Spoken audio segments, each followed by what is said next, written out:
लेकिन कथा का श्रोता कैसा होना चाहिए? तो यहाँ भगवान व्यास कह रहे हैं, मुहुरहो रसिका भुवि भावुका। कथा का श्रोता मुमुक्षु हो, रसिक हो और भावुक हो। यहाँ सूत जी महाराज सौनकादिक ऋषियों से कहते, ऋषियों और कुछ आपको पूछना है तो बताइए। तब सौनक जी ने कहा, महाराज हमारे 6 प्रश्न हैं, उनका आप समाधान करिए। यहाँ सूत जी ने मंगलाचरण किया और मंगलाचरण करने के उपरांत पूछा, बोले बताइए क्या प्रश्न है आपका? तब सौनक जी बोले महाराज हमारा प्रश्न ये है, हम ये जानना चाहते हैं, हमारे 1 2 नहीं 6 प्रश्न। हमारा पहला प्रश्न है, मनुष्य का कल्याण कैसे होगा?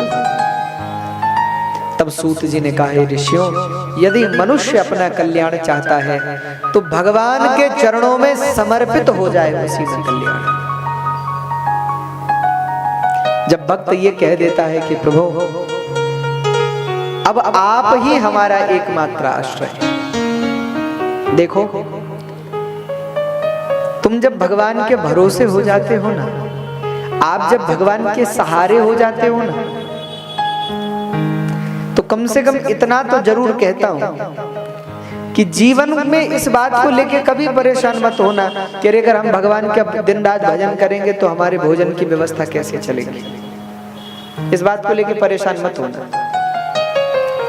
क्योंकि मैंने देखा है, एक भक्त हुए मलुकदास जी, वो अपने पद में लिखते हैं कि अजगर करे न चाकरी, अजगर करे न चाकरी, पंछी करे न काम, और दास मलुका कह गए सबके दाता राम। जीवन में ये कभी मत सोचना कि अरे भोजन की व्यवस्था कैसे चलेगी। अरे जिसने सर दिया है वो भोजन भी देगा। अरे जब दांत नहीं थे तो भगवान ने दूध की व्यवस्था की ना, अब भगवान ने दांत दिए हैं तो भोजन की व्यवस्था भी करेंगे। भैया इतना निश्चित कहता हूं, यदि आप अपना कर्म करते हैं, अपना कर्तव्य निभाते हैं और भरोसा भगवान पर रखते हैं, तो भगवान गीता में कहते हैं, अनन्यास चिंतयन्त्यो माम ये जना पर्युपासते तेषां नित्याभियुक्तानां योगक्षेमं वहाम्यहम्। जो अपना कर्म करता है, ऐसा नहीं कि आप घर में पड़े रहो और फिर कहो कि भगवान नहीं कर रहे। आप अपना कर्म करो और कर्म करते हुए भगवान पर पूर्ण भरोसा रखो, पूर्ण विश्वास रखो, तो भैया भगवान सब व्यवस्था करते हैं। अरे अजगर करे न चाकरी, पंछी करे न काम। आपने अजगर को कभी नौकरी पे जाते हुए देखा है? बोलो। अरे चिड़िया को 9 to 5 की जॉब करते हुए देखा है क्या? चिड़िया को कहीं नौकरी करते हुए देखा है आपने? लेकिन भगवान उसके भी भोजन की व्यवस्था करते हैं ना। लेकिन भगवान पे भरोसा, आप अपना कर्म करो और भरोसा भगवान पे रखो। जिस दिन जीवन में ऐसा होगा, उस दिन कभी आपके मन में नकारात्मक विचार नहीं आएंगे। मुझसे लोग बहुत कहते हैं, महाराज हमारे मन में नेगेटिव थिंकिंग बहुत होती है, नकारात्मक विचार बहुत आते हैं, क्या करें? मैंने कहा इसका मतलब तुम्हें भगवान पे भरोसा नहीं है। तुम भगवान पे भरोसा करो तो फिर नकारात्मक विचार कैसे आएंगे? मान लो तुम्हारे मन में विचार आ रहे हैं कि अरे नहीं चला तो क्या हुआ? भगवान है ना। अरे ऐसा करेंगे और कोई समस्या हो गई तो क्या समस्या है? भगवान है ना, भगवान कृपा करेंगे ना, भगवान दया करेंगे ना, भगवान रक्षा करेंगे, भरोसा। लेकिन हम लोगों की समस्या क्या है? हम लोगों को भगवान पर विश्वास नहीं है, इसीलिए तो हमारे मन में नकारात्मक विचार आते हैं। जिस दिन आप ये सोचोगे कि सब करने वाले राम जी हैं, सब करने वाले भगवान हैं, अरे हमारे साथ भगवान है, हमारे साथ श्री रघुनाथ, तो किस बात की चिंता? सब चिंताएं मिटेंगी, सब नकारात्मक विचार मिटेंगे। हमारे कहने का आशय है, प्रथम मनुष्य का कल्याण कैसे होगा? बोले आप अगर चाहते हो कि आपका कल्याण हो तो आप अपने जीवन को भगवान के श्री चरणों में सौंप दो तो निश्चित कल्याण की प्राप्ति होगी। भगवान के प्रति समर्पित होने में ही कल्याण है, ऐसा सूत जी ने कहा। दूसरा प्रश्न ऋषि पूछते हैं, महाराज 4 वेद 6 शास्त्र 18 पुराण इतने ग्रंथ हैं, सबका सार क्या है? बोले सबका सार है भक्ति, सबका सार है प्रेम। जिस व्यक्ति के हृदय में भगवान के प्रति प्रेम है, जिस व्यक्ति के हृदय में भगवान के प्रति भक्ति है, उसे बहुत वेद वेदांत पढ़ने की जरूरत नहीं है। ये स्पष्ट कहता हूं भैया, क्योंकि शंकराचार्य जी भी कह रहे हैं शब्द जालम महारण्यम चित्त भ्रमण कारणम। अत्यंत ग्रंथ भी संसार में ही उलझा देते हैं। हाँ, आपको बहुत कर्मकांड नहीं आता, बहुत पूजा की पद्धति नहीं आती, कोई बात नहीं, भक्ति है ना, प्रेम है ना, बस भगवान स्वीकार करते हैं। कई माताएं मुझसे पूछती हैं, महाराज भगवान की पूजा कैसे करें, हमें तो संस्कृत नहीं आती, हमें तो श्लोक नहीं आते, हमें तो स्तुति नहीं आती, हम कैसे करें? मैंने कहा कुछ तो आता होगा। महाराज कुछ नहीं आता। मैंने कहा हिंदी तो पढ़ लेते होंगे। तो कुछ माताएं कहती हैं हाँ, तो मैंने कहा हिंदी में आरती पढ़ो भगवान के पास। कुछ कहती महाराज हिंदी भी पढ़नी नहीं आती, हम क्या करें? मैंने कहा अपनी भाषा में कुछ तो आता होगा। अरे जो आता है भगवान को सुना। भगवान शब्द नहीं सुनते, भगवान भाव सुनते। इसलिए रामचरितमानस में नारद जी ने भगवान को गालियां दी और भगवान ने नारद जी की गालियां सुनी। क्यों? क्योंकि भले ही गालियां दे रहे थे पर भाव है, प्रेम है, तो भगवान गालियां भी सुनते हैं। और यदि प्रेम नहीं है, भाव नहीं है, तो स्तुति भी करोगे तो भी भगवान सुनने वाले नहीं है। भगवान तो प्रेम स्वीकार करते हैं। आप भगवान को प्रेम से पुकारो, आपको जैसा आता है वैसे, जो आता है वो। कोई भजन आता है, भजन भगवान को गा के सुनाओ, भगवान के पास बैठ करके जो आपको अच्छा लगे वो भगवान को सुनाओ। भगवान तुम्हारे प्रेम को स्वीकार करते हैं, भगवान तुम्हारे प्रेम को ग्रहण करते हैं। तो दूसरे प्रश्न का सूत जी ने समाधान किया और सूत जी तो कहते हैं भगवान तो भावग्राही हैं, प्रेमग्राही। तो यहाँ दूसरे प्रश्न का समाधान किया है। तो यहाँ सूत जी महाराज से शौनकादिक ऋषि तीसरा प्रश्न करते हैं, हे सूत जी आप हमें ये बताइए कि भगवान का अवतार इस धरा पर क्यों हुआ? भगवान बार बार इस धरती पर अवतार लेकर के आते हैं, लेकिन भगवान अवतार लेकर क्यों आते हैं ये हमें बताइए। तब सूत जी ने कहा, हे ऋषियों, वैसे तो सबके अलग अलग विचार हैं इसको लेकर। कुछ कहते हैं कि भगवान दुष्टों के अंत के लिए आते हैं, कुछ कहते हैं संतों की रक्षा के लिए आते हैं, कुछ कहते हैं धर्म के स्थापन के लिए आते हैं। लेकिन मुझे जो लगता है, अगर भैया भगवान को धर्म को स्थापित करना था तो फिर धर्म का ही स्थापन करना था, तो भगवान ने अधर्म को बनाया ही क्यों? ये कारण नहीं है। तो क्या भगवान दुष्टों के संहार के लिए आए हैं? बोले नहीं, उन्हें ही मारना होता तो भगवान ऊपर से ही निपटा देते। हाँ, मान लीजिए क्या राम जी रावण को मारने आए? रावण को ही मारना होता तो हनुमान जी को ही भेज देते कि आप ही सब कार्य पूर्ण करके लौटो। तो भगवान क्यों आए? कहते हैं भगवान रावण के लिए नहीं आए, भगवान राक्षसों के संहार के लिए नहीं आए, भगवान दुष्टों के अंत के लिए नहीं आए। भगवान आए हैं किसके लिए? बोले भगवान आए हैं अपने भक्तों के लिए, अपने प्रेमी जनों के लिए। जो भगवान के भक्त हैं, जो भगवान के प्रेमी हैं, भगवान उनसे मिलने के लिए आए हैं।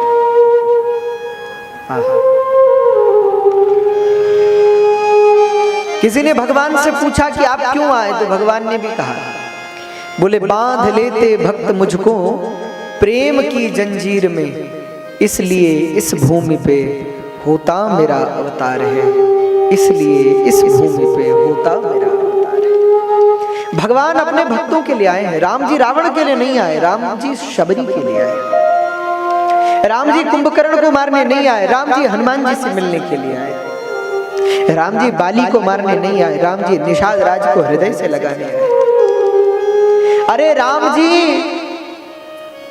कबंध मारीच सुबाहु को मारने के लिए नहीं आए, राम जी तो जंगल में बैठे ऋषि मुनि और गंगा के किनारे बैठे हुए उस केवट से मिलने के लिए भगवान आए। भगवान आते हैं अपने भक्तों से मिलने के लिए, किसी और के लिए नहीं। तो तीसरे प्रश्न का समाधान हुआ। चौथा प्रश्न पूछा, बोले महाराज भगवान के कितने अवतार हैं? बोले वैसे तो बहुत है, मुख्य 24 है। महाराज भगवान ने कौन कौन सी लीलाएं की? पांचवा प्रश्न किया। बोले वो आगे आपको सुनाएंगे। छठा प्रश्न किया, धर्महकम शरणम गतः। जब भगवान अपने धाम को चले गए तो धर्म किसकी शरण में गया?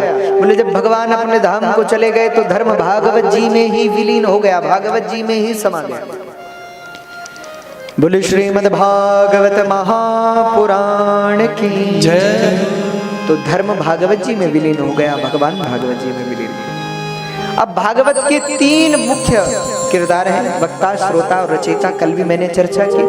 भागवत के वक्ता हैं सुखदेव जी, भागवत के रचयिता हैं व्यास जी, भागवत के श्रोता हैं परीक्षित जी। ऋषियों ने पूछा, व्यास जी ने भागवत को क्यों लिखा, सुखदेव जी ने क्यों सुनाया और परीक्षित जी ने क्यों सुना? तब सूत जी कहते हैं, हे ऋषियों, पूर्व समय की बात है।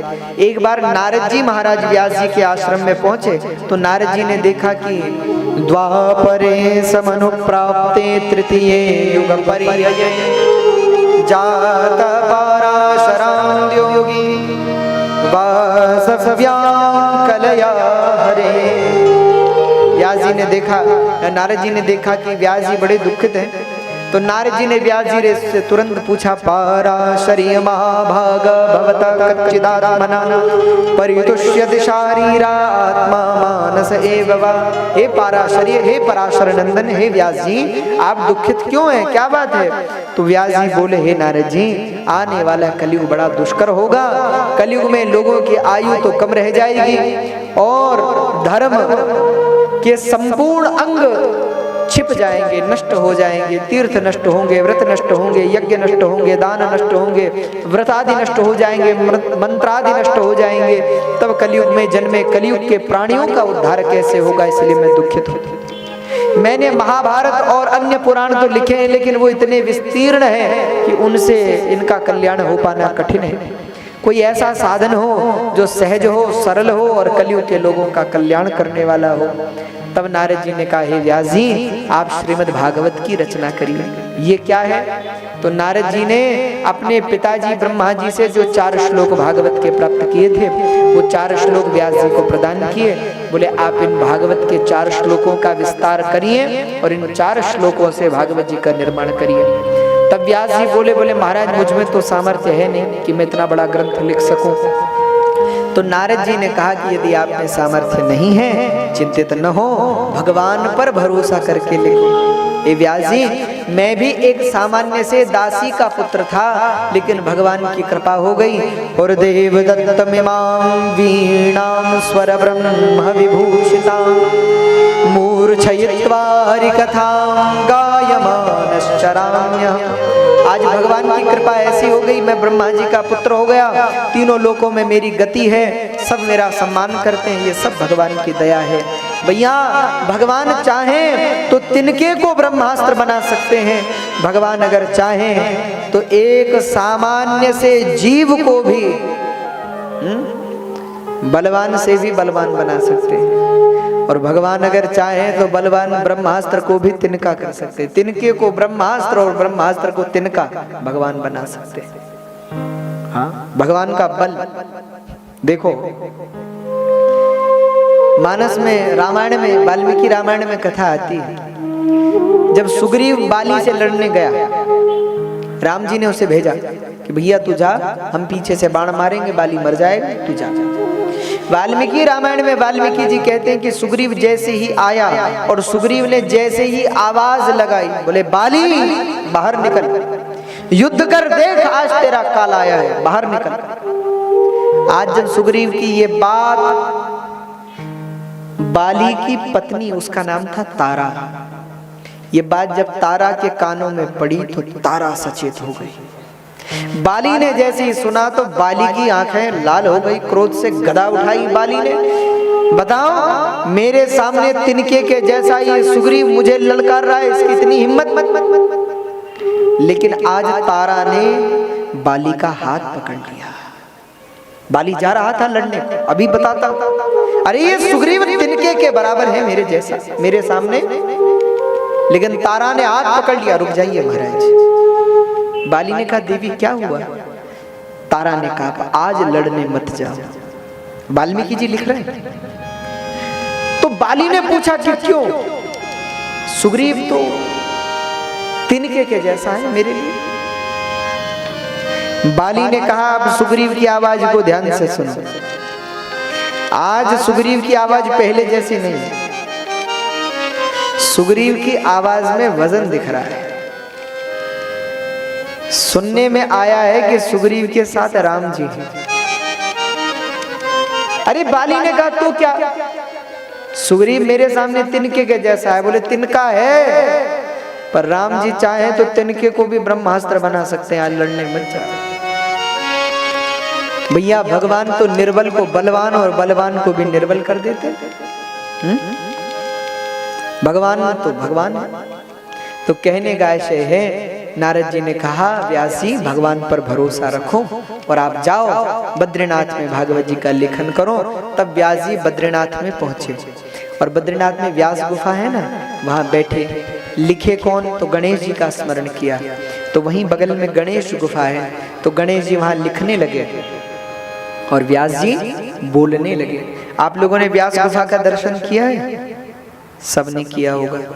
व्यास गुफा देखिए आपने, बिल्कुल ऐसे लगती है जैसे कोई पुस्तक रखी है, बिल्कुल ऐसे पन्ने दिखते हैं जैसे। तो व्यास गुफा, वहां व्यास जी ने भागवत जी को कहा, गणेश गुफा में गणेश जी ने लिखा। तो इस प्रकार भागवत जी का निर्माण हुआ। जब भागवत जी पूर्ण हो गई तो कहते हैं लिखते लिखते जैसे भागवत जी संपन्न हुई, अब व्यास जी के मन में एक और चिंता आ गई। क्या? बोलिए भागवत दूं किसको? इसके लायक कौन है? अयोग्य को ज्ञान नहीं देना चाहिए। भगवान गीता में कह रहे हैं अश्रद्धया हुतम दत्तम, अश्रद्धावान को ज्ञान मत दो। ज्ञान किसे दो? जो लायक है, जो अधिकारी है, जो पात्र है, जो योग्य है। तो व्यास जी ने कहा भागवत किसे दूं? मन में बहुत सोचा और फिर बहुत सोचने के बाद अपने पुत्र का स्मरण हुआ है। बोले मेरा पुत्र शुकदेव, वो तो परमहंस है और ये परमहंसों की संहिता है, तो भागवत का अधिकारी तो शुकदेव ही है। तो अपने दो शिष्यों को भागवत के 2 श्लोक सिखा दिए, जंगल में भेज दिया। जाओ जंगल में इन्हें गाना, मेरा पुत्र सुनेगा तो आ जाएगा। तो अब तो शिष्य जंगल में गाने लगे। भागवत का पहला श्लोक शिष्यों ने गाया। बरहा पीडम नटवर वपुः कर्णयो कर्णिकार विभ्रदवासः कनक कपिशं वैजयन्तीं च माला रन्ध्रान् वेणोरधर सुधया पूरयन् गोपवृन्दैः वृन्दारण्यं स्वपदरमणं प्राविशद गीतकीर्तिः। शिष्यों ने पहला श्लोक गाया। ये भागवत के 10वें स्कंद के 21वें अध्याय का श्लोक।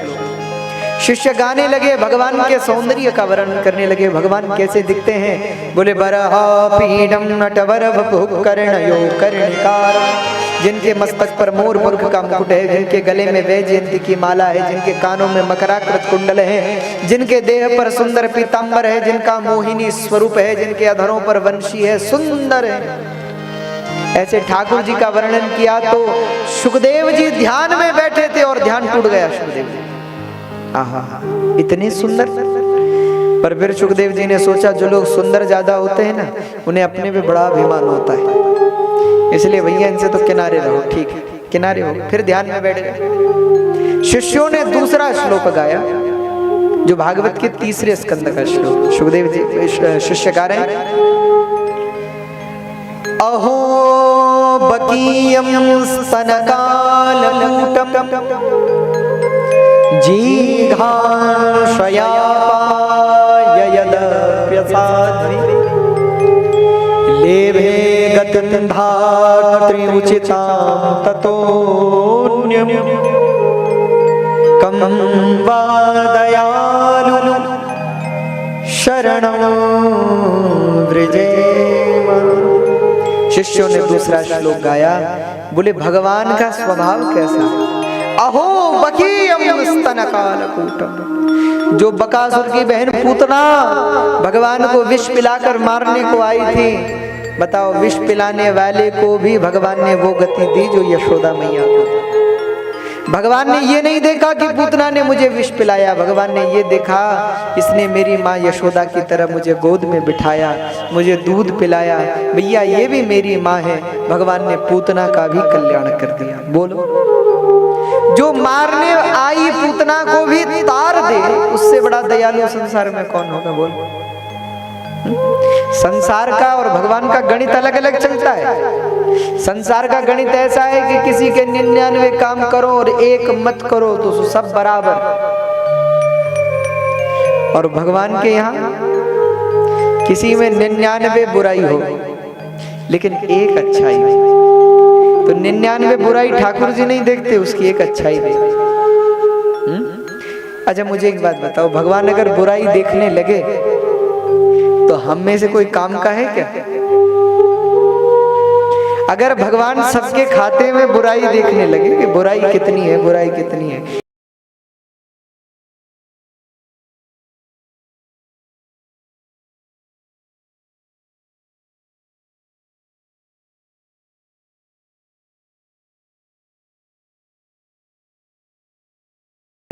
ठाकुर जी बड़े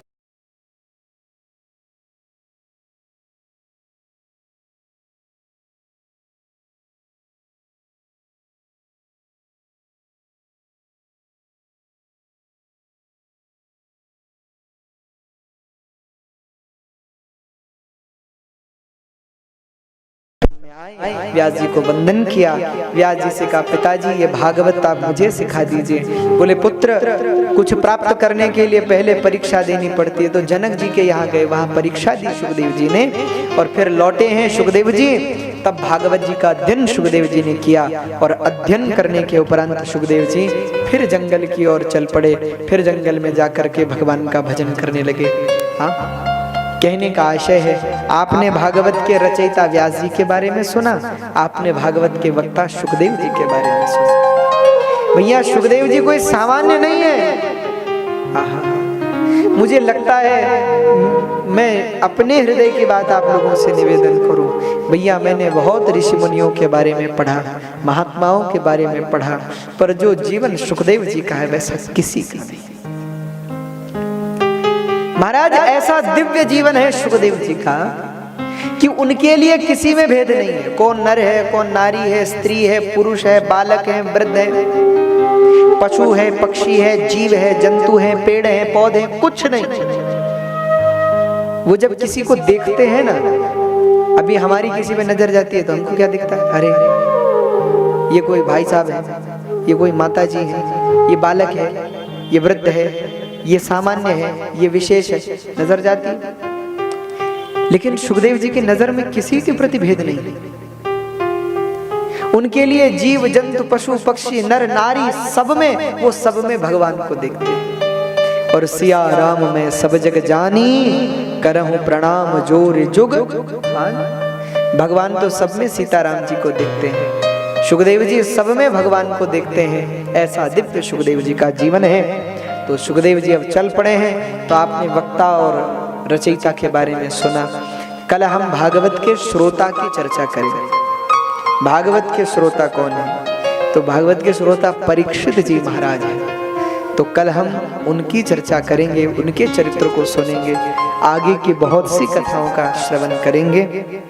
हाँ, आप सब लोग भी बड़े प्रेम के साथ, बड़े भाव के साथ ठाकुर जी के चरित्रों को सुनेंगे, ठाकुर जी के चरित्र को अपने मन में, जीवन में धारण करेंगे, अपने जीवन में उतारेंगे। ऐसा मेरा निवेदन है। और मेरी एक और प्रार्थना है, कोई भी कथा में पधारें, कल से आप प्रार्थना करिएगा। जो विशेष लोग हैं, हो सके तो फिर कथा में बैठो विश्राम तक। और अगर कोई ज़्यादा विशेष है भैया कि जो नहीं बैठ सकता कथा में, तो फिर कथा के जब विश्राम का समय है उस समय पधारें। तो उस समय पधारें तो कथा विश्राम के उपरांत आप यजमान परिवार जो हमारा है उनके लिए जो अतिथि के रूप में आ रहे हैं, आप उनका सम्मान करें। कथा के मध्य में तो सब लोग बराबर ही हैं, हमारे लिए काहे का हाँ? हमारी दृष्टि में कौन क्या, और हमारी यहाँ भी अगर फर्क होगा कि ये बड़ा है ये छोटा है, तो फिर भगवान के दरबार और संसार में क्या अंतर रह जाएगा बताओ। इसलिए हमारे लिए तो सब एक बराबर है। यहाँ जो कथा सुनने के लिए आए हैं सामान्य क्या, हमारे लिए आप सब प्रणाम के योग्य हैं। क्यों? अरे आप कितने भाग्यशाली हैं पता है आप लोगों को। आप लोगों को भगवान ने चुना है, आप लोगों को भगवान ने कथा में बुलाया है। आप कथा में आए हो ऐसा नहीं है, आप लोगों को भगवान ने बुलाया है। श्रीनगर में कितने लोग हैं, कमी है क्या लोगों की? लेकिन सब यहाँ आए हैं क्या? नहीं, इतने लोगों में भगवान ने आपको चुना है कि आप लोग कथा में आओ। हाँ, तो आप लोग विशेष है ना, हमारी माताएं, हमारे श्रोता, आप सब विशेष हैं। कथा में कोई बड़ा नहीं, कोई छोटा नहीं, सब एक समान है। तो जो भी कथा में पधारे, कथा में आए, विराजें, बैठें, सबको वंदन, सबको सम्मान। और कथा के बाद जब कथा विश्राम हो जाए, उसके बाद जो अतिथि हैं, क्योंकि यजमान परिवार की भी आवश्यकता है, भैया जो अतिथि आए उनका तो सम्मान करना ही है। तो वो कथा के उपरांत जो कोई अतिथि हों जिनको सम्मानित करना हो, उनको आप लोग सम्मानित करें, उनका सम्मान करें। हाँ, हमारी बात का कोई बुरा मत मानिएगा। हाँ, हमारे कहने का अर्थ केवल इतना है कि हम लोगों को किसी से रत्ती भर कुछ नहीं चाहिए। तो जब किसी से कुछ नहीं चाहिए, हमको केवल उससे चाहिए। तो जब उससे चाहिए तो उसी के आगे हाथ फैलाएं, उसी से मांगें, उसी को पूछें, और काहे किसी को पूछे। हाँ, तो भैया हमको तो आप लोगों से भी कुछ नहीं चाहिए, आप लोगों का प्रेम चाहिए। आप कथा में पहुंचो, कथा सुनो। हाँ, और आप कथा में आते हो, कथा सुनते हो, तो उससे हमारा भी लाभ है। ऐसा नहीं कि आपका ही लाभ है, हाँ, हमारा भी लाभ है। हमारा क्या लाभ है? हमारा लाभ ये है कि हमको तो 3 घंटे कथा करनी है, लेकिन 3 घंटे हमको बोलना ही है। और उससे अगर बहुत लोगों को लाभ मिलता है तो ये हमारा भी सौभाग्य है। और भगवान ने हमको सेवा दी है आप सब लोगों को कथा सुनाने की। मैं तो प्रायः कहता हूँ कि लोग कहते हैं महाराज वक्ता श्रेष्ठ है, वक्ता श्रेष्ठ नहीं है, श्रोता श्रेष्ठ है। क्यों? अरे आप लोगों ने तराजू देखा है? तराजू होता है ना, जो पलड़ा भारी होता है वो नीचे होता है कि ऊपर होता है? बोलो, नीचे होता है। तो वक्ता को तो ऊपर बिठाते ना, श्रोता भारी पलड़ा है तो नीचे रहता है। हाँ, तो आप सब लोगों को मेरा वंदन। आप सब लोग कथा में पधारें और हमारे यजमान परिवार, अग्रवाल परिवार, इनको खूब आशीर्वाद दे के जाएं। इनके संपूर्ण मनोकामनाओं को भगवान सिद्ध करे। और ऐसा भव्य दिव्य आयोजन आप सब ने, पूरे परिवार ने आयोजित किया है। आपके सब बच्चे, मैं तो सबको देख रहा हूँ, कल से सब लगे हैं। और बहुत अच्छे भाविक और श्रद्धालु, सब बच्चे बहुत भाविक हैं, श्रद्धालु हैं। हाँ, तो बहुत अच्छा परिवार है, मुझे बहुत अच्छा लगा सब परिवार से मिल करके। और आगे समय लगेगा तो किसी दिन और अच्छे से बैठेंगे, मिलेंगे। हाँ, क्योंकि आप लोग भी व्यस्त हैं, सब व्यवस्था बनाने में मैं समझ सकता हूँ। हाँ, कथा को आयोजित करना कोई इतना सरल काम नहीं है। हाँ, कथा को आयोजित करना इसलिए कठिन है कि हर व्यक्ति को देखना है। न जाने किस रूप में नारायण आ जाए, किस रूप में भगवान कथा में पहुंचे, तो कोई नाराज होके न जाए, सब प्रसन्न होके जाए। तो ये भी एक बहुत बड़ी चुनौती रहती है यजमान के लिए। तो भैया हमारी तो आप सब लोगों से भी प्रार्थना है, आप सपरिवार कथा में पधारो, हमारे यजमान परिवार का अनुष्ठान सफल करिए, इनको खूब आशीर्वाद दीजिए, इनके कल्याण के लिए भगवान से कामना करिए और हमारे यजमान परिवार का मंगल हो। एक बार सब यजमान परिवार के लिए जोरदार तालियां हमारे। हाँ, और फिर हमारे श्रोताओं के लिए भी एक बार जोरदार तालियां। हाँ, तो आइए इसी मंगलमय भाव के साथ आप और हम कथा को विश्राम दें और विश्राम से पूर्व कुछ क्षण भगवान का स्मरण